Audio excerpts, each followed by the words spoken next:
So one way to tackle this issue is to adopt a multi-competence perspective, which holds that people with more or two or more languages actually display unique linguistic as well as cognitive features. So under this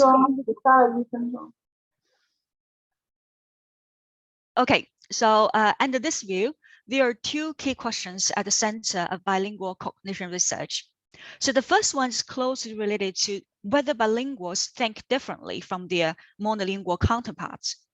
Or the second one is about, does learning an additional language change the way people think? So we call this process as cognitive restructuring. And we are particularly interested in looking at whether learning a new language can restructure some already established patterns in the bilingual mind. And we're also very interested in looking at what factors may influence this cognitive restructuring process. So the primary goal of this line of research is to test and inform these hypotheses and assumptions. So to better understand the effects of bilingualism on cognition, so one approach actually focuses on the cognitive abilities of bilingual speakers in the context of general cognitive approaches. For example, when we focus on a variety of general cognitive abilities such as executive function. So I think Xuran has provided us with a very nice overview of this line of research in our very last talk. So the other approach aims to unveil mental representations of bilinguals in the context of linguistic relativity research, which holds the view that language affects cognition in predictable ways. So this approach mainly focuses on the language-specific effects of bilingualism on of language learning on bilingual cognition. And this is also the main focus of our today's talk.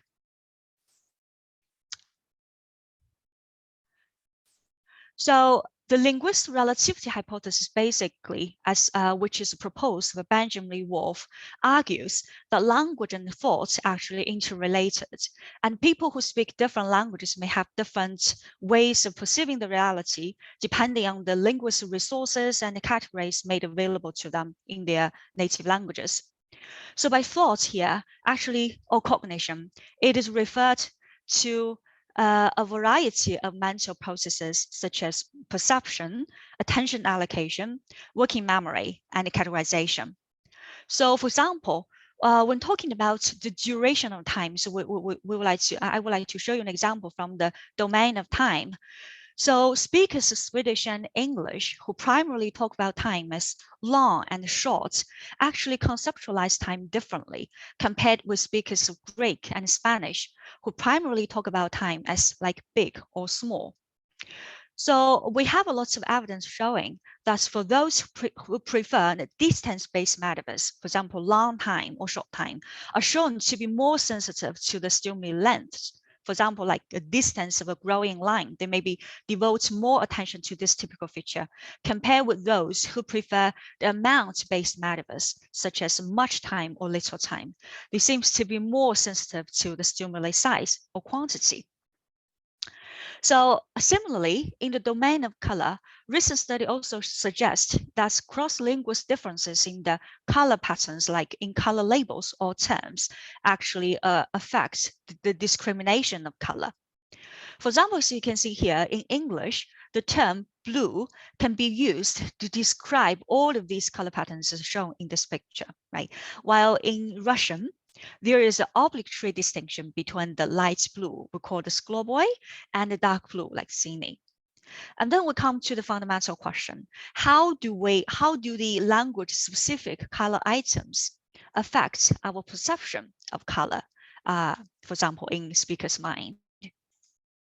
So in one of the pioneering studies, Wang and colleagues actually tested English and Russian speakers in a speeded color discrimination task using blue stimuli like span, like large blue, the light blue and dark blue border. As you can see here, so on the left side hand side, and these are the color patterns for light blue, while these patterns are for dark blue. So the participants actually were shown, like presented with these three color squares simultaneously. And they were asked this, to decide as quickly as possible which of these two bottom colors actually is more identical or looks more similar to the one on top.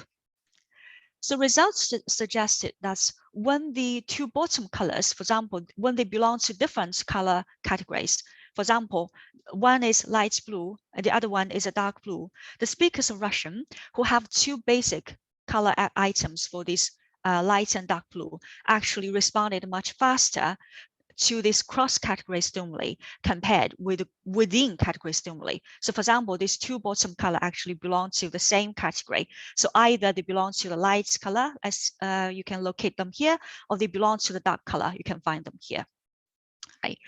However, such patterns were not observed in English speakers who only have one basic color items for the word blue. Right. So the result also suggested that the effect seems to be the most prominent when the participants' access to language is not blocked during cognitive processing. So the results suggested that verbal labels can actually kind of augment certain types of thinking. So in this case, we call this categorical perception. So based on the evidence or the interesting examples viewed above, in this talk, let's have a closer look at the interplay between language and cognition in the domain of motion events. So first of all, I would like to ask the question like, what is the motion event? So we know that motion is an omnipresent part of human life, and our ability to think and to talk about motion actually is very fundamental to human cognition. So then what is the motion events? So now let's have a look at this little video clip.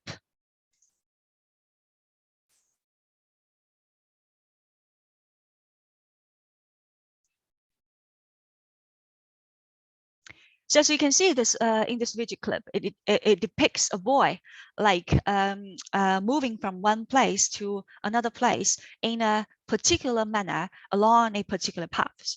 So motion can be defined as a change of location from one place to another across time and space.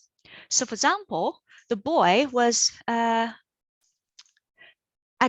position A at time t1, and then he was at position B at time t2. So there is a change of location across time and space.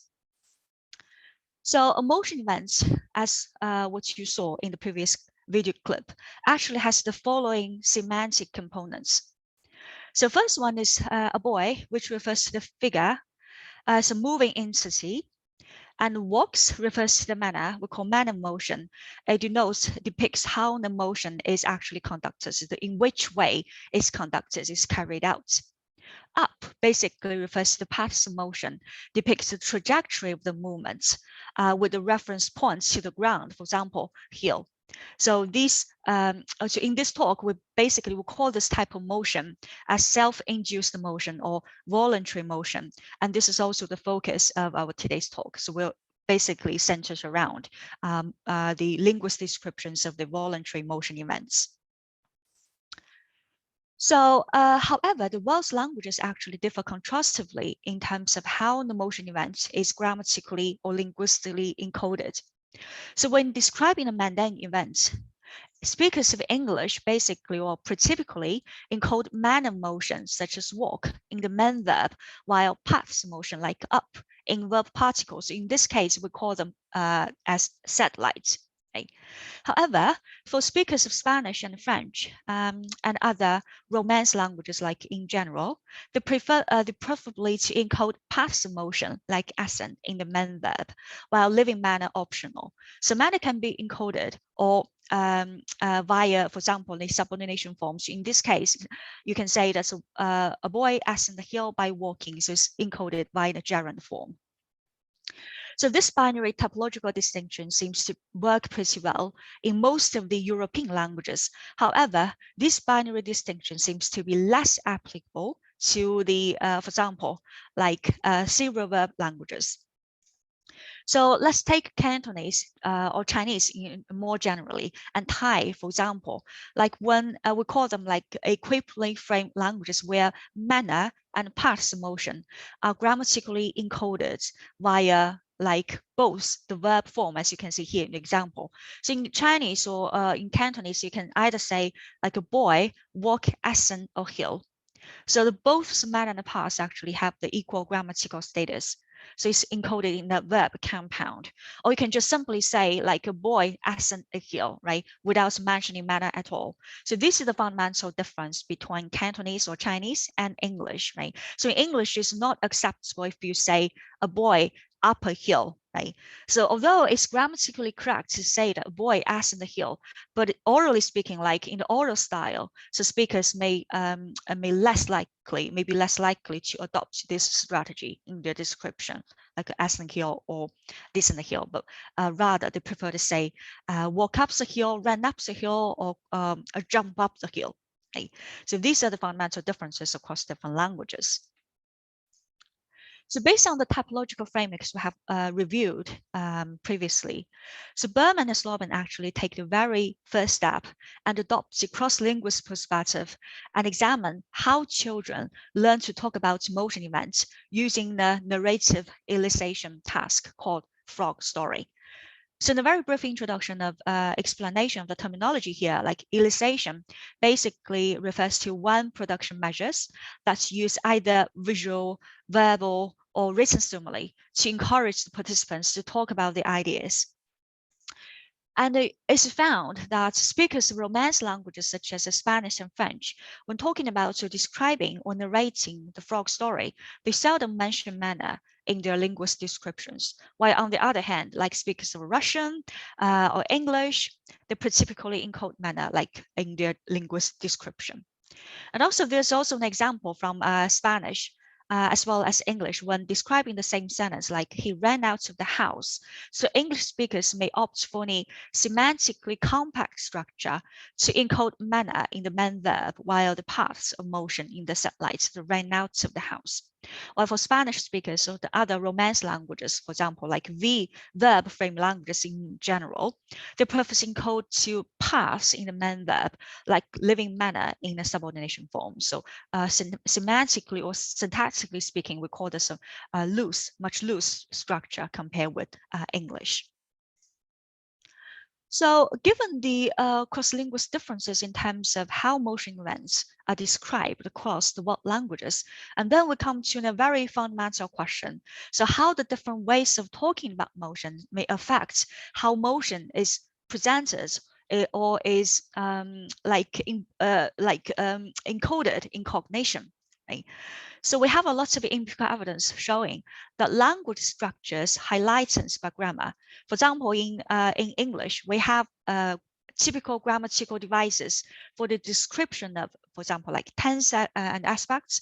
We have number, we have grammatical gender, as well as in the domain of motion events, we have verb predicates. So language structures highlighted by grammar are perceived with greater prominence in speakers' mental representations. So in the domain of motion events, we find evidence that spatial concepts encoded in the finite verbs, like the main verbs, right, are more accessible, are easier to process in the speaker's mental representations. So from this perspective, we also say the set-like frame languages, we call this as the high manner salient languages because of the grammatical prominence of the manner of motion. So in fact, we have a lot of empirical evidence showing that speakers of satellite frame languages such as English, Russian, they tend to create more conceptual space for manner motion and direct more of their attentions to manner details. While on the other hand, speakers of verb frame languages, compared with S languages speakers, they're more likely to pay more attention to paths of motion. Right. So I will give you a very concrete example to show you how, for example, the emotion events are categorized in speakers' mental representations. So as you can see here, we use the trice matching paradigm. As you can see here, there are X, A, B, three target widget clips, and we call this a categorization task. So basically, we tested how speakers of Cantonese, English, and Japanese actually categorize motion events based on different criteria, like manner-based or like path-based. So participants were asked to verbalize all of these three video clips before making their decision. So and then they would be presented with this Firstly, like they would see this target video clip, like a boy walking downhill, as shown in the video clip, right? So on the bottom of the screen, the participants would see this target video clips. So this target video clip actually automatically disappear after its completion, followed by its two alternates appearing side by side, like on top of the screen. And then the participants were asked to make their decisions as quickly as possible. Which of these two alternates looks more similar to the target by pressing different keys on the keyboard, right? And their reaction time to the decision making would be automatically recorded. So if we have a closer look at this research paradigm, so we found that satellite frame speakers may more likely to choose A, like the mana match alternates. They think the mana match alternates looks more, the A target video clip A look more similar to the target, because these two clips actually are similar to each other in terms of the mana motion. Both of them depict the mana walking. While web frame languages are more likely to base their similarity judgments on paths of motion, right, irrespective of the manner. So they may choose, for example, think that the clip B looks more similar to the target clip. Okay, so this we have what has already been found in the domain of motion events. So we call this like non-linguistic categorization task. We also call this SAB formats. So based on what we have talked about, the cross-linguistic differences in first language acquisition, I think it's really a natural extension for us to think about how people of multiple languages actually talk and think about motion in the context of, for example, second or bilingual language acquisition. So for example, how do speakers of multiple languages conceptualize motion events, especially when their languages actually encode motion events in contrastively different ways? So what they establish like different ways of thinking in accordance with different languages, or they may already develop a converged mode of thinking that is compatible for all the languages they know. And also we're from the aspects of language learning. So does one's first language influence one's second language or third language? Or alternatively, does learning additional languages may have a backward influence or impact on one's first language? Right? So we are also very interested in looking at what might be the mechanism, the factors that underpin the language-specific behaviors in, for example, like bilingual and multilingual speakers.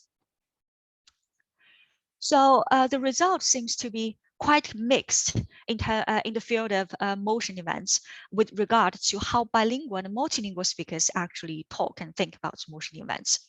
So here seems to be a conflict in a range of conflicting evidence. So on the one hand, recent studies suggest that bilingual speakers with different languages can actually switch flexibly between different thinking patterns depending on which language they're using during their task performance, right? For example, if we have English and French bilingual speakers, and if we ask them to verbalize the target events in either English or French, and they may, for example, categorize the motion events in line with the language-specific patterns of English and French, so they can swiftly change flexibly between these two specific thinking patterns. So while on the other hand, we have another study showing that the observed language-specific patterns may disappear when a verbal interference is introduced. So by verbal interference, basically, for example, we ask the participants, for example, to repeat a string of numbers, right, random numbers, non-words, while they're making their similarity judgments. So we call this like a dual paradigm, dual task paradigm in categorization. So we will come back to this later while talking about the studies we conducted. So given the complexities between the language and cognition, right? So the possible way of understanding the likely mechanism is the label feedback hypothesis, which is proposed by Lupin, right? For example, as you can see in this figure, so when hearing the lexical item blue actually can activate the language-specific representations of blue category in a top-down, in a bottom-up function. So meanwhile, the perceptual or diagnostic features associated with the color, the category being labeled, like blue here, become warped in a top-down manner. So the practice of labeling and its associated perceptual features are frequently co-activated via something we call a phonological loop, which can be flexibly up or down regulated by recent language experience. So to be more specific, so on the one hand, we see overt verbal training or linguistic prompts. For example, we have talked about, we ask the participants to describe the events before making their similarity judgments. Actually, this type of training can upregulate the impact of verbal labels on cognition, as speakers may draw on these corresponding labels to help them while making their decisions, right? On the other hand, the verbal interference, as what we previously mentioned, would downregulate this process, the mutual feedback between, for example, like linguistic and non-linguistic representations, and disrupt the phonological loop. For example, the mutual interaction between these linguistic and non-linguistic interactions, and this may interrupt how speakers may make their similarity judgment, because in this case, language may not be available. So they may not be able to use language as a cognitive aid or tool to facilitate their category formation. So based on this framework of label feedback hypothesis, this study, so I'm going to talk about, aims to investigate the effects of verbal labels, for example, the motion verbs, right, on early Cantonese English bilinguals' perception and conceptualization of motion events using the choice matching paradigm. We also call this XAB paradigm.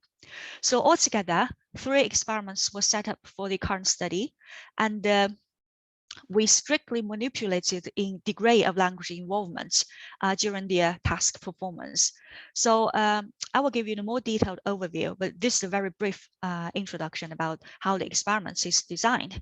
So basically we have 3 experiments. So the first 2 experiments, the participants' access to a language is allowed during their similarity judgments, while in the third experiment, we also call this a strictly on a pure non-verbal condition.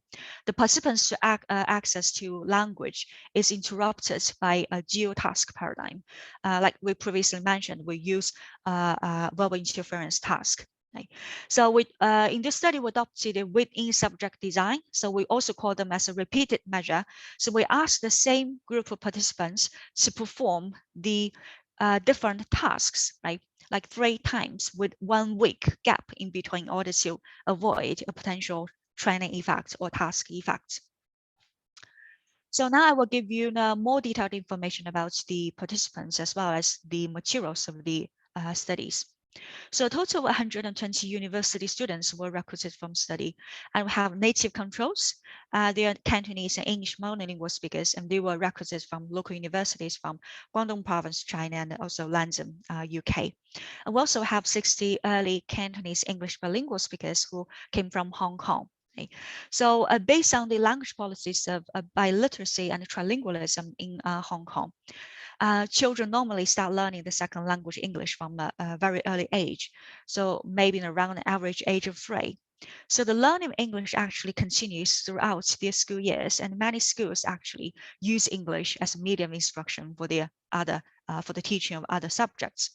So it's reasonably to say that by the time that's when the participants enter university, their English proficiency actually reached a pretty high level of proficiency, is quite advanced level. And we call this group of bilingual participants as early bilinguals, and sometimes they might also be balanced bilinguals. So the experimental stimuli used in the task. So first one, we have the linguistic verbal encoding task. So these tasks actually consist of 54 like dynamic video clips, including 36 test items and 18 control items. So each of the video clips, as we saw previously, like a boy walking up a hill. So this video clip, this type of video clips is generally like 6 seconds long. So in the verbal encoding task, participants basically were asked to watch the target stimuli, and they were asked to describe what happens in each of the video clip using the target language. Right? So I will provide you with more detail about which language they use during the task performance. And after linguist encoding, they would go into a non-linguistic similarity judgment task, as we saw previously as SAB format. Right? So the stimuli in these two tasks actually share the same content. So here is the some examples for the test items for the linguist encoding task. You can see there, the test item actually depicts a boy performing a self-induced motion. We also call them voluntary motion events with various types of manners. They are the walk, jump, cycle, skateboard along the front paths, either into, out of, up or down, away and towards. Right? And right after linguist encoding, the participants will directly move on to the nonverbal categorization task, as what we saw previously.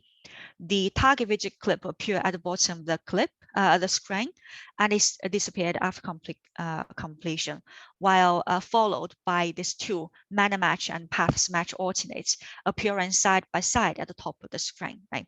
And the participant needs to decide as soon as possible, as fast as possible, like which of these two alternates look more similar to the target, right? So basically we have two measurements, the categorical choices, whether the preferred and manner match alternates or path match alternates, and at the same time, the reaction time, so the processing efficiency would be automatically recorded. So altogether, we have 3 experiments. And in the first experiment, we have the overt verbal encoding condition. So the first experiments basically led the participants to explicitly, to overtly, to use the target language to describe all the target widget clip before moving on to a categorization task, right? So the purpose of the first task is to investigate how monolingual and bilingual speakers actually process motion events when they are required to overtly describe motion events in either a Cantonese or an English-based context. So the monolingual speakers would be asked to describe the video clips in either an English or Cantonese context, while the bilingual speakers would be randomly allocated into 2 contexts, like an English-based context and a Chinese-speaking, a Cantonese-speaking based context. So the purpose of the description, overt description, is to maximally boost the involvement of language, as we previously mentioned in the label feedback hypothesis. We would like to see whether explicit language use would augment the processing efficiency in terms of their similarity judgment, right? So whether the linguist priming may have some influence or impact on subsequent cognitive processing. So here is the results coming from the linguist encoding task. So as you can see here, this is the frequency of manner encoding as a function of language groups. As you can see, we have 4 groups. So these are the 2 monolingual controls, and we divide the bilingual control, groups into the Cantonese speaking context and English speaking context. So in terms of frequency of manner encoding, the results suggested that bilinguals in a Cantonese speaking context actually encode more manner motion compared with Cantonese monolinguals, right? Because you can see here, but its patterns with its bilingual speakers in the English context and English monolinguals, indicating that the Chinese or Cantonese speakers actually underwent the linguist shift to L2 based linguist patterns. Because we said previously, like in Cantonese, there are 2 possible ways to describe the same event. So you either say it's like a manner past compound verb, or you just opt out the manner, you only describe paths. But this construction actually works less well in English, right? So in order to facilitate the efficiency in terms of motion event description, so it's likely that bilingual speakers converge to the same linguist pattern that works well for both languages. So in this case, like this is the verb, like manner paths constructions. So, and then in the, so this is the results from the similarity judgment task. We call this categorization task.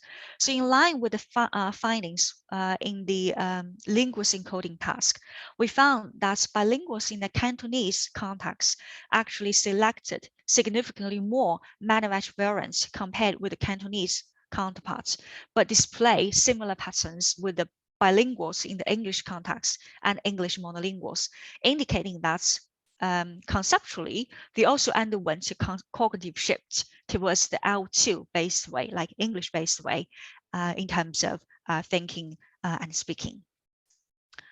So remember that we have two types of measurements in terms of the categorization task. The first one is the overt selection, while the second one, we talk about the reaction time.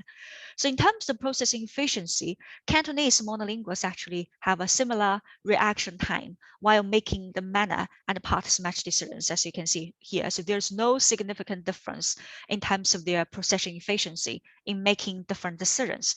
However, so for bilinguals in the Cantonese context, actually patterns with bilinguals in the English context, as well as English monolinguals in reacting much faster, like more quickly to manner match alternates compared with parts match alternates.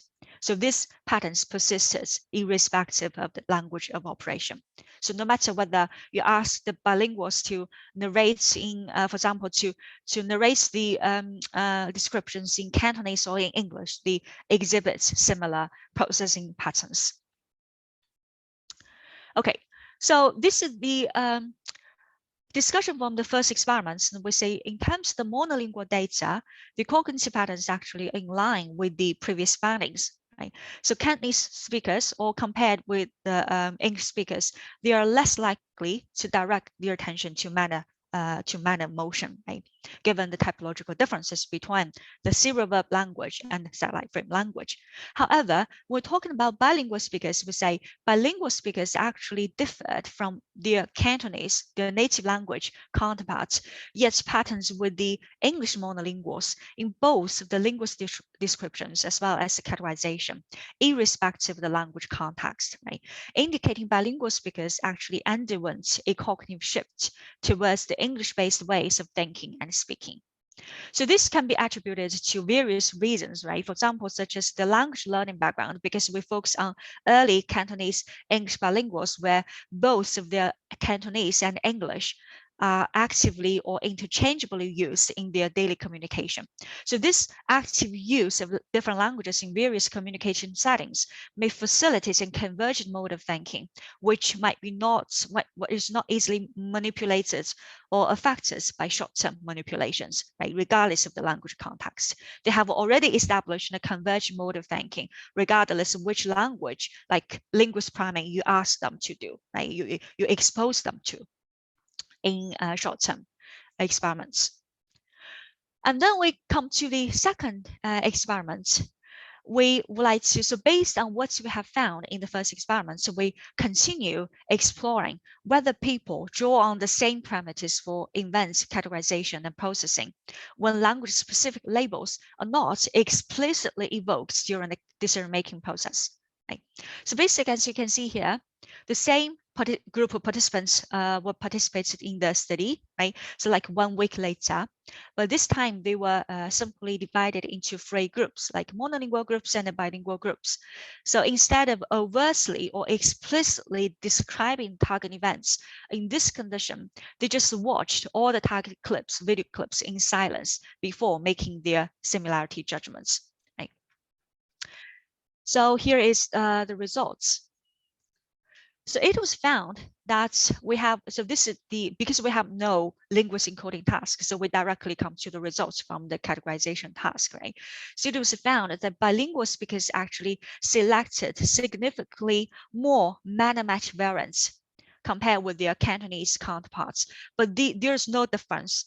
But they do not differ from their English monolingual counterparts, right? Indicating that bilingual's reliance on the English-based way in event categorization. So the results actually is in line with those what we have found, in line with what had been found in the first experiments. Right? So bilingual speakers actually prefer manner match alternates and the patterns with the English counterparts rather than Cantonese counterparts.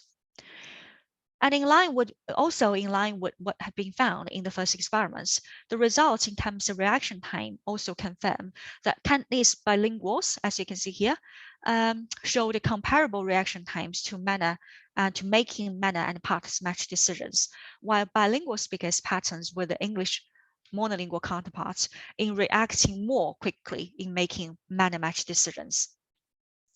So actually the results are in line with what have been found in the first experiments, regardless of whether language is being explicitly used or not.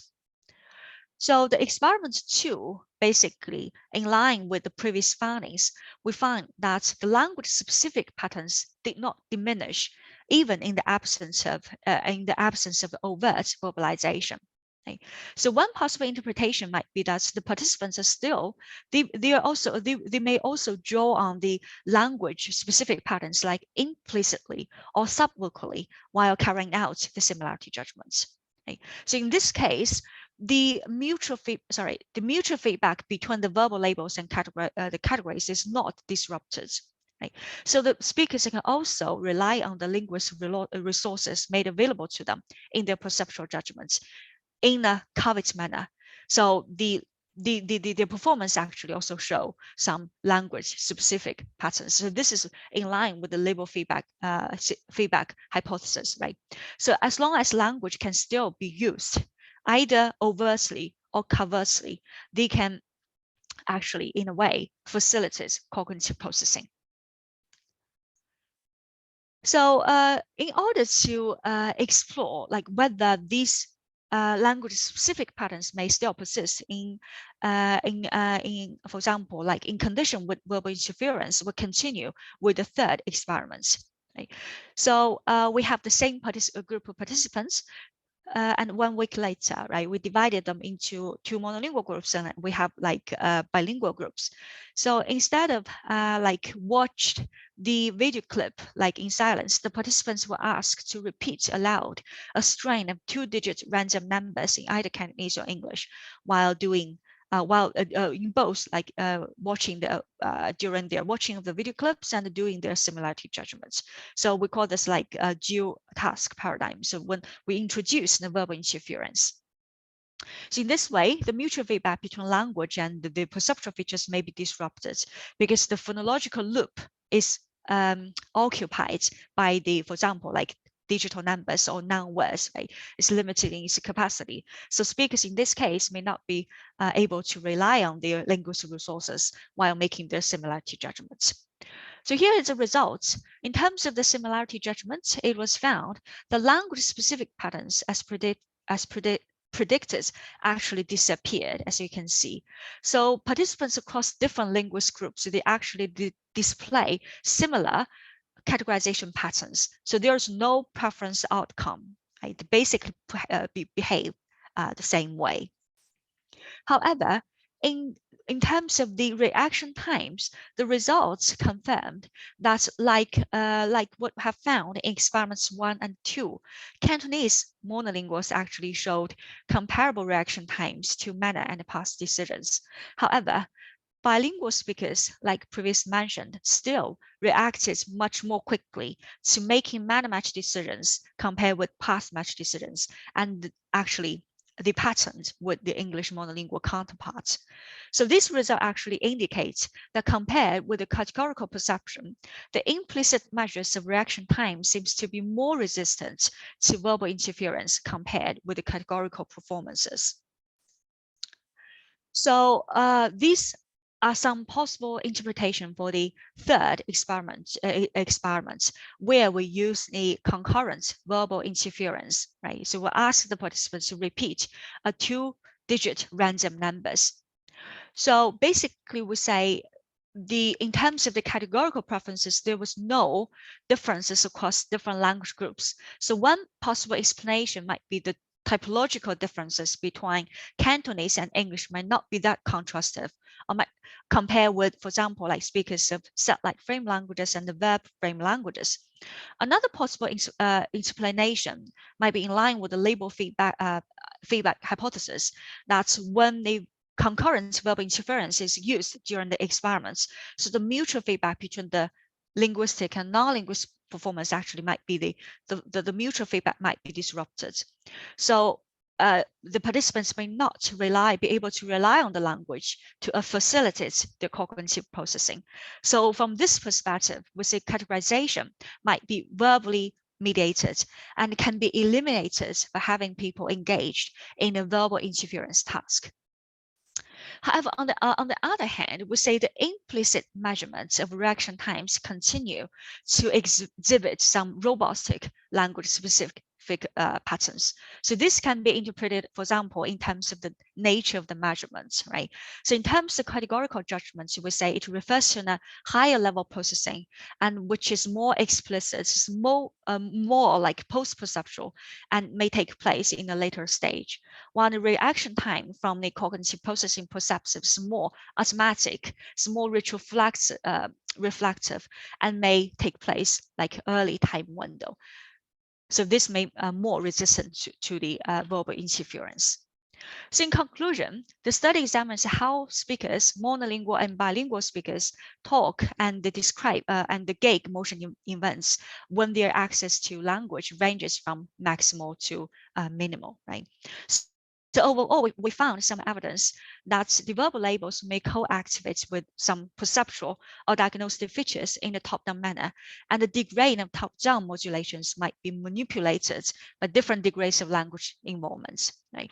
So these results actually provide us with some insights into the morphing effects, the linguist relativity effects, right? So it's rather than thinking about it, conceptualize it as a simple all or nothing phenomenon, so we better to narrow down the focus and to ask to more specific questions like which in which condition and which categories in which conditions, and may, for example, may be affected by language, like different cognitive processing might be affected by language learning. So we say that morphing effects actually is a really complex and multi-dimensional issue. And of course, more future research may be conducted along this line to figure out when and where and in which circumstances the language effects may be most likely to appear, and what might be the underlying mechanisms that can tell us something about the interplay between language and cognition in speaker's mind. Okay, so this is the references for the today's talk, and thank you very much for your listening. Thank you. Thank you so much. Okay. Thank you. So are there any questions? You can just put your question in the chat box or just raise your hand and ask a question.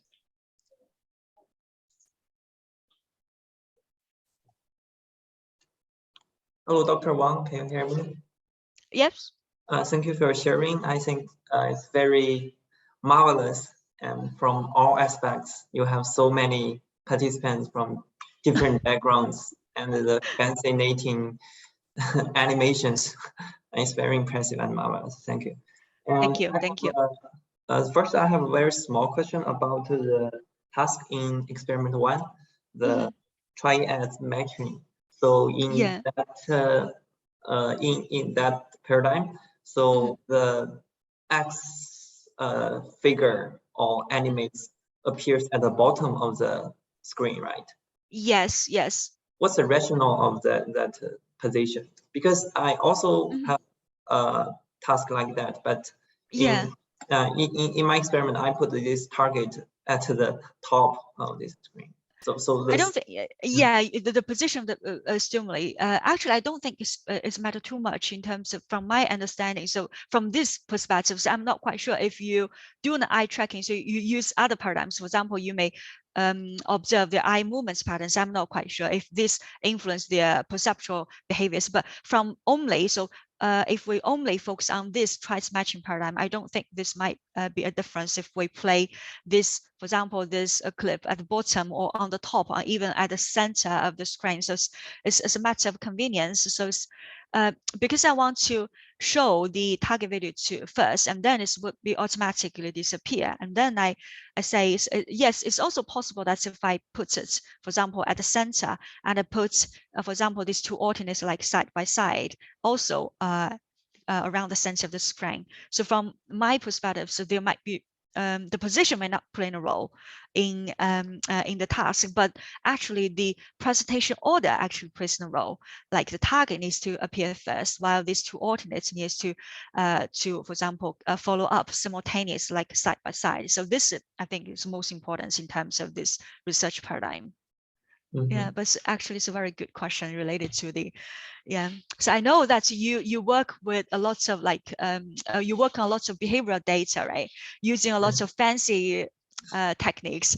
So I think so it will be interesting to look at the tracking data with this paradigm, and I think it's very interesting because the position.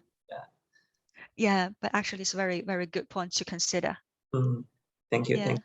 And the other question is from my reading in with your element, and so very impressive and informative. And also Thank you. In Xuyan's talk, it's about actually when you are explaining a linguistic relativity hypothesis, you start from the comparison between different languages, the native speakers from different languages. This might modulate their thinking. And then you move to bilingual bilingual individuals. So in this population, and their first language and the second language might make a difference from the thinking and language perspectives.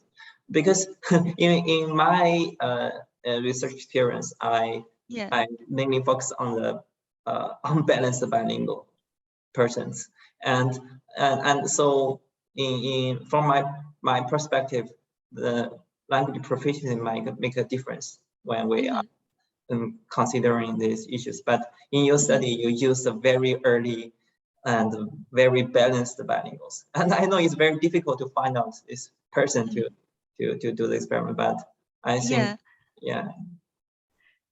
but I'm just, it's not a question, but I'm impressed by your participants. How did you find so many? Actually, it's a really the data collection process actually takes a really a long time period. So the study actually is extensions. Is the project is my postdoctoral project, but it's actually an extension of doctoral research. So actually, I conducted the data collection in Hong Kong while working there at CTU, like for 1 year. So it's really in a long-term data collection process, because I also collect some data from Japanese monolingual speakers. So altogether, I have around like 150 participants in all. So this data collection period actually is really time-consuming.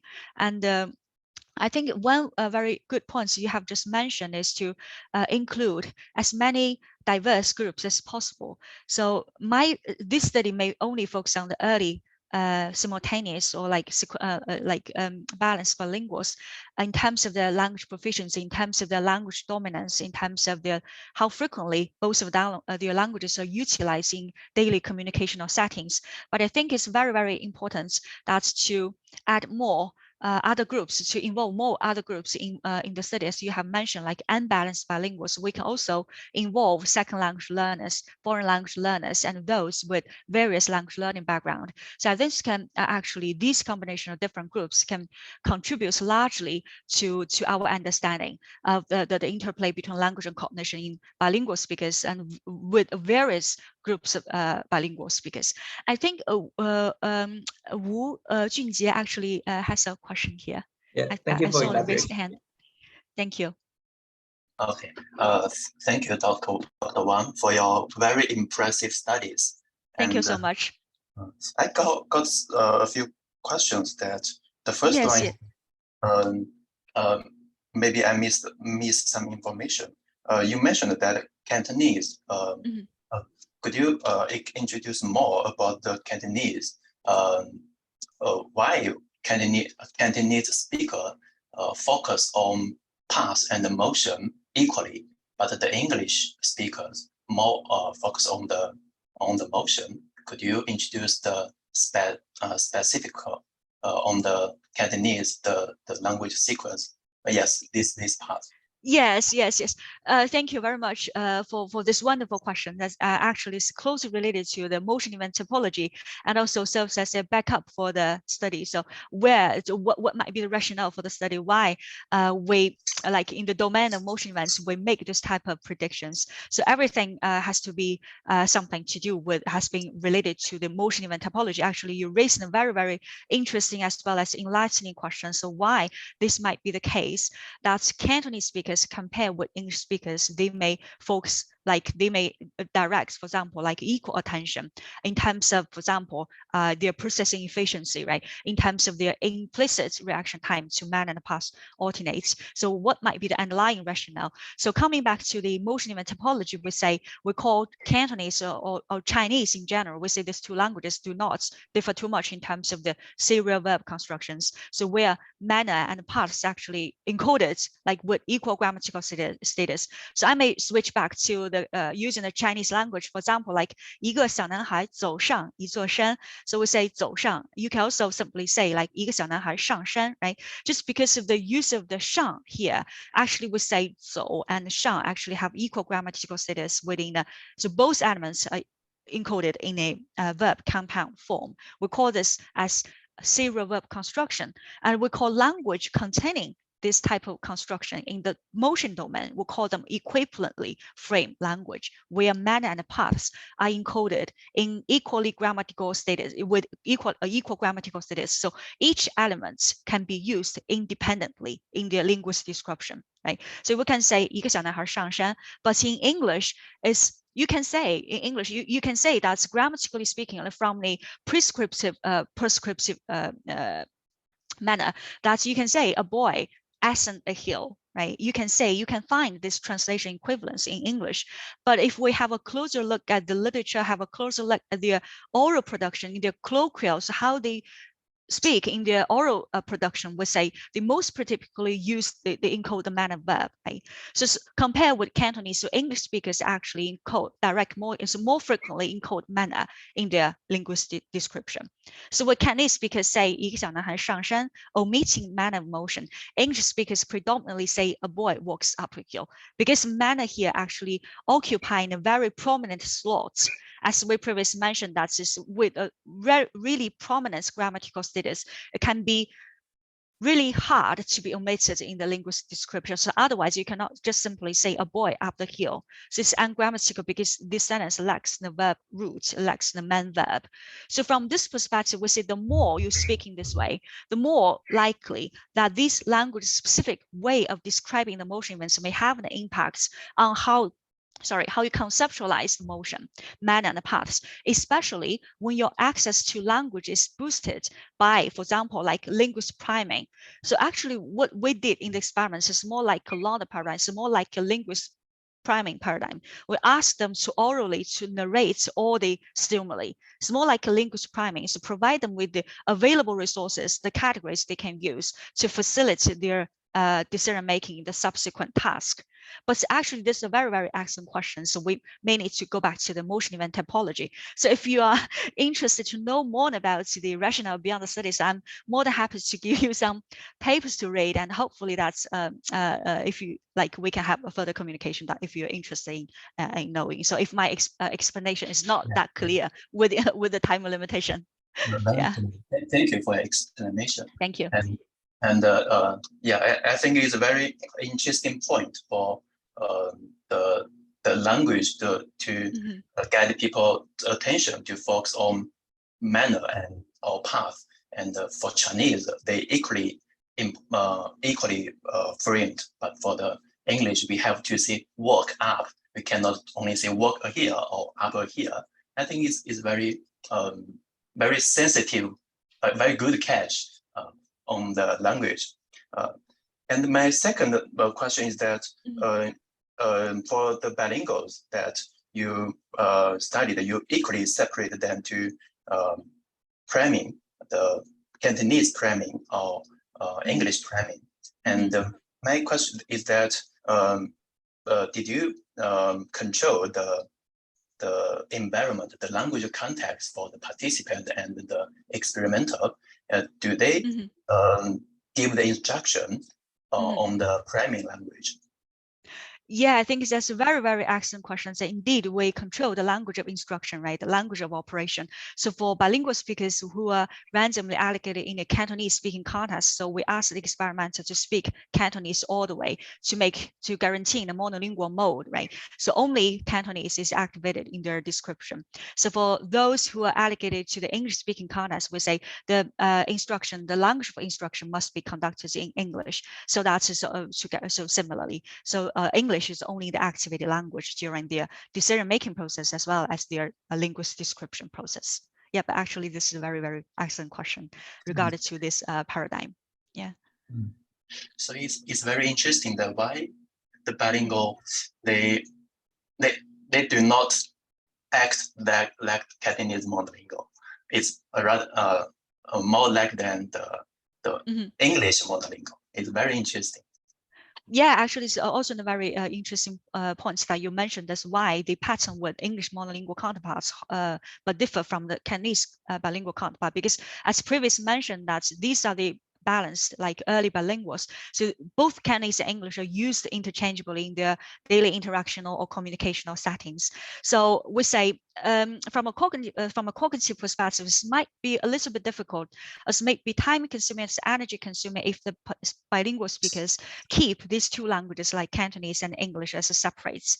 So basically, the Cantonese and English might merge with each other. So there might be a lot of communication between these languages, and then they merge together with each other, and they have some shared features. For example, in Cantonese, we can either say, I walk as the hill or as the hill, but the as the hill, this structure is less available in English. So we see this common pattern, I walk up the hill, actually, there is an overlap between these two languages, between English and Cantonese. So in order to reduce the cognitive loads of maintaining two languages. So bilingual speakers, I think they have a lot of metalinguist awareness, they have a lot of higher cognitive abilities, they are more likely to tell the differences and the similarities and differences across different languages. So it's more likely to really sensible to make the hypothesis that they merge these two languages to tune a shared feature. So they work out the common linguistic property that is workable for both the languages. So in this case, so from the qualitative data, we also have qualitative data here. So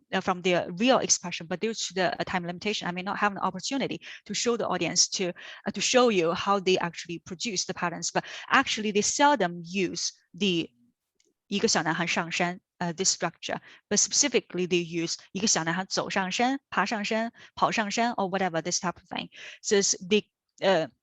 So it's more likely to indicate the shift towards the L2 based way of description, because this structure actually is the common structure that is workable for both languages. So this might be in a very efficient way. That's if we work in this way. So describe the motion in this way. So this might be one possible explanation. But of course, there might be other possible explanations. But so this is something that I think might be reasonable to hypothesis while interpreting the results. I think the integrated explanation is very good. I think it makes sense. And Thank you. That the English, to some extent, has modified the Cantonese monolingual. For my personal experience, I speak a Chinese dialect, but right now I think I rarely thinking in that dialect, but in Chinese Mandarin. So yeah. So for the participant in your study, is in the same way or not? Yeah. Thank you. That's a very interesting point. Thank you. And I'm sorry to occupy too much time. My last question is that for your last study is that you use a dual task paradigm and that occupied the linguistic from the linguistic loop. I think it's very good. And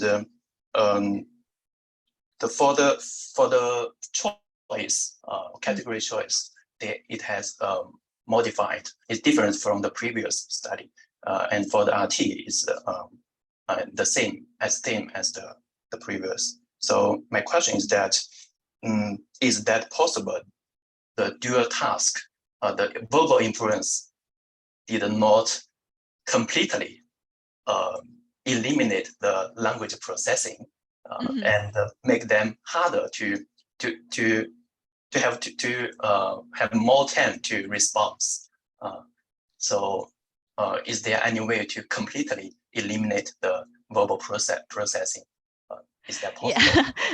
Yeah, I think this is a really excellent question. So actually, this is a very difficult question to answer. So, to which extent actually the verbal interference can eliminate one's access to language, right? So, as indicated, the results of why this might be the case in the categorical preferences, it seems that when we introduce a verbal interference, the cross-linguist patterns actually disappear because the participants may, in a way, can't rely on the linguistic properties, the features, to make their similarity judgments. But on the other hand, it seems to be a little bit contradictory to what have been found in the categorization task. But in terms of the implicit reaction time, the same language-specific patterns actually persist, right, as shown in the experiments. So one the possible explanation, as we have just mentioned, so might be the nature of these two types of different ways of processing. But coming back to your questions, also might be another very good point to consider. So whether this can be attributed to the nature of the verbal interference task, right?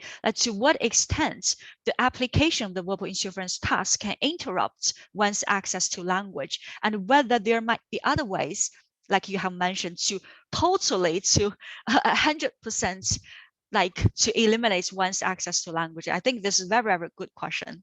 Yeah. But I think the results right now could show the influence of verbal processing on the decision, I think. Yeah, on decision making. Yeah, the categorical perception. If this can also be interpreted as the Cantonese and English, they have a lot of overlap with one another. So another possible explanation might not only be attributed to the verbal interference, but also for the language and the investigation. But actually, there are lots of, so basically the interpretation is open to questions. So there might be lots of other possible explanations, but it's actually the point you raise, like the verbal interference, the geotask paradigm. So the rationale beyond this is actually, I think, it's a very good point for future researchers to consider. So whether there might be other possible ways to incorporate this paradigm within the track matching paradigm. So what degrade, to what extent this can help us to eliminate the access to language? What there might be other ways, right? So who knows, right? So this might be very good points for future research as well. Yeah. Yes. Very interesting talk. Thank you for your answer. Thank you so much for the questions. These are really wonderful questions. Okay. See you.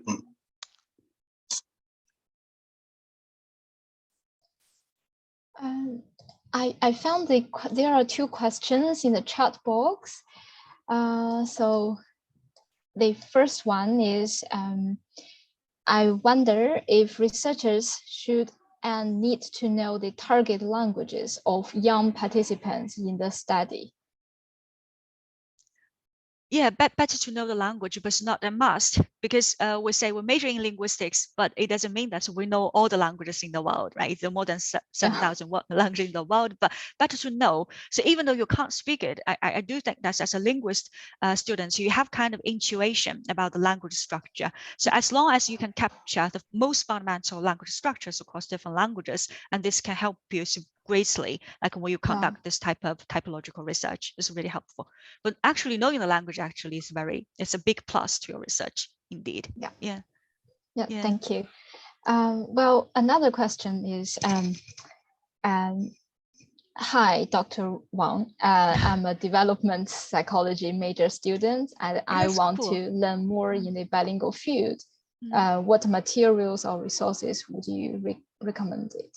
Thank you. I think it's also a very good question. So when my students ask me to recommend some of the journal papers and whatever, I always say that you can go to specific papers, but one very efficient way for my side is you go to specific journals, right? You browse the journals to see whether there might be some latest issue in the journals, what might be interesting topics. So one very popular journal in psychology and bilingualism is the journal published by Cambridge University Press, Bilingualism, Language and Cognition, and as well as International International Journal of Bilingualism. So you may have the have a Google search and to see. But if you want to have more resources, you can leave your email address. I'm more than happy to provide you with more like resources in the field of psycholinguistics and bilingualism or language acquisition. Yeah. Yeah. Thank you. Yeah. Thank you for all the questions. Yeah. Are there any more questions? I think it's already 1 o'clock in London and it's 8 o'clock in Beijing. So yeah, we may have 1 or 2 questions more, or otherwise we come to the very end of today's session.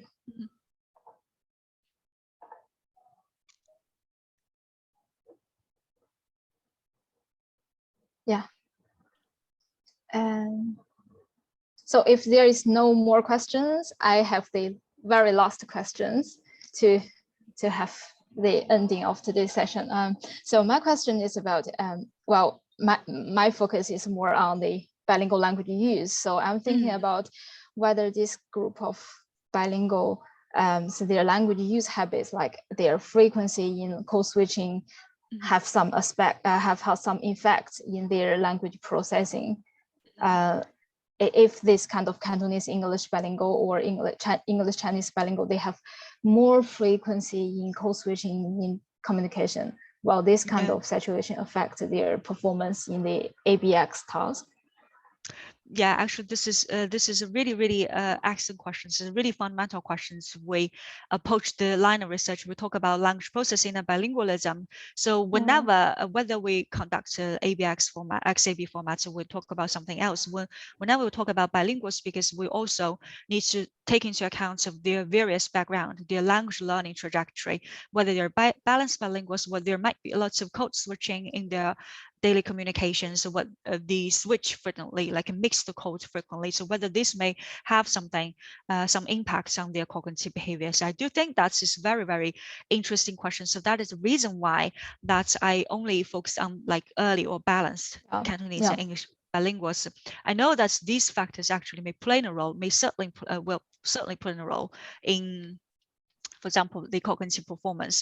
For example, if we record different group of participants, like Dr. Gao has mentioned, that we have second language learner, like foreign language learner, we have early bilingual speakers, we have unbalanced speakers. We need to control their language learning background, because this indeed would play a role in the online, especially this type of online short-term transient language processing stages. So I think, yes, this is a very interesting point to consider and to manipulate as well.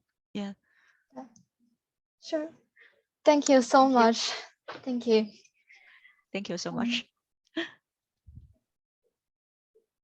I think I'm sorry, could I have another question? Very general question. In my personal impression, the language effect or bilingual effect on thinking, maybe I think is subtle, is not so large. Maybe you can correct me. And I'm thinking that could you give us an example that the bilingual effect on thinking or language effect on thinking is larger than our how to say that, daily thinking. Could you give us more? So you mean the this language specific effects on thinking compared with the universal pattern of thinking, right? So because we know that we have a kind of intuition that we perceive the reality, we perceive the external world, like universally, we have some universal features. And you want to say that the language specific ways of thinking may outweigh the universal patterns of thinking in the field of linguistic relativity effects, right? Yes. Yeah, actually, I think that's previously speaking. I have talked about the I think it's the I will go back previously to the previous PowerPoint slides. I think the color item, actually, the color perception, so is well located within the areas of, like you have mentioned, that's color perception or categorical perception actually is very different from what we have talked about, so like the similarity judgments, because it's more like a universal mechanism. So we can see, so even though for English speakers, they can tell the difference between light color, dark color, right? It's biologically intertwined in the brain. It has nothing to do with the language. So from this perspective, it's a universal pattern, right? It's universally, we have this type of perceptual abilities. We have the ability to tell the differences between different color spectrums, right? So, but when we're talking about, as we mentioned here, when we focus on the language specific effects, so this is a typical example. So it doesn't mean that English speakers whose language does not have, for example, like a specific color item for light blue or dark blue. We have a lot of ways to express light blue, dark blue, right? We can use verbal a phrase to express this type of thing, but we only say that English does not have this specific word, the specific label for the color item, right? So unlike Russian, which has a global way specifically used to describe light blue, while Singing is specifically used to describe light blue, right? So we are not saying that English speakers would not be able to perceive the differences between this light and dark blue, but we only say that in terms of the categorical perception, right? When perceiving color span across the color borders, like you can see, these are the lights and these light colors, so these are the dark colors. We see they react more quickly, so they're more efficiently processing the differences, making their categorical perception. So we say we can't say that language specific effects can be observed in all circumstances. We only can say that in a way or under certain conditions that the language specific effects can be found. So we will also have another. So this talk would basically focus on linguistic relative hypothesis, but actually in another field, we also talk about the universality of humans' perceptual abilities. So I think it might be in a balance. We need to achieve the balance between these two-sided thing, right? To be more specific about like what I mentioned in the conclusion, like when, in which domain, and under which conditions, like this language specific effects may appear. So I also think this is a very good question for future research as well. Yes, I think these studies are very solid, and I could make more generally that some people think that the language determine how a nation thinking, such as traditional Chinese did not develop science. On some part, due to the language. Do you think is what's your opinion on this idea? So idea on what? Can you repeat your question, please? I didn't quite get it, like the. Some people think, or maybe we can have a communication later, like after the talk, we can have a communication on these very interesting questions. Okay, thank you. Thank you.